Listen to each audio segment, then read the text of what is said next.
थिले दियंतु नथिले नियंतु पैसा दे नुहे मागणारे निज पसंद मुताबक बाछि नियंतु गोटे कि दुईटी नुहे शॉपिंग मॉल भली पुला पुला पोशाक रु खोजंतु आपणक पसंद साड़ी ठू आरंभ करी कुर्ता किड्स वेयर ठारू आरंभ करी मेन्स वेयर सबु किछि एठी उपलब्ध कथाटी मिछ लागुथिले भी संपूर्ण सत्य।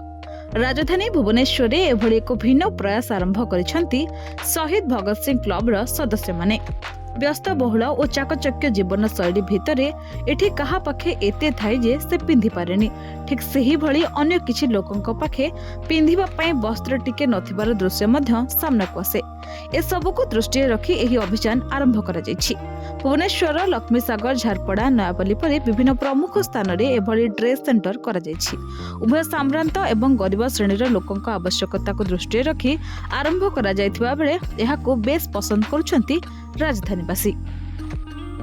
एटा दीर्घ 2 वर्ष हेलाणी आरंभ होईछि आ भगत सिंह यूथ एसोसिएशन पिला माने एटा गोटे अभिनव प्रयास प्रत्येक वर्गर लोक जी मुठिए खाए पाउनी खंडे पिंधिया पाउनी ताकू आख्या सेमानकु आख्या के रखिकरी सेमानकु केमती आमे गोटे साहाय्यर हाथ बढ़ाइबा यह गोटे अभिनव प्रयास।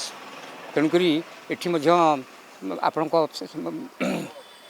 बोर्ड मरा होईछि कि एठी जार अच्छी दिहतु जार दरकार नियंतु यार अर्थ एसे केते भी स्वच्छल लोक अच्छा जार कि सेमानकर इच्छा सत्वे से क्या वस्त्र दान कर या द्वारा कौन हो बड़का कपड़ा से आनी दबा द्वारा जो मैंने निहाती आवश्यक जहाँ दरकार अच्छी कपड़ा जो गरीब लोक मैंने जो मैंने अदूषित अवहेलित से खंडे कपड़ा ये नहीं पिंधि पार्छ उपकृत हो पार्छ। भुवनेश्वर कैमरा पर्सन शशिकांत ज्योति मंजरी साहू रिपोर्ट सरकार न्यूज।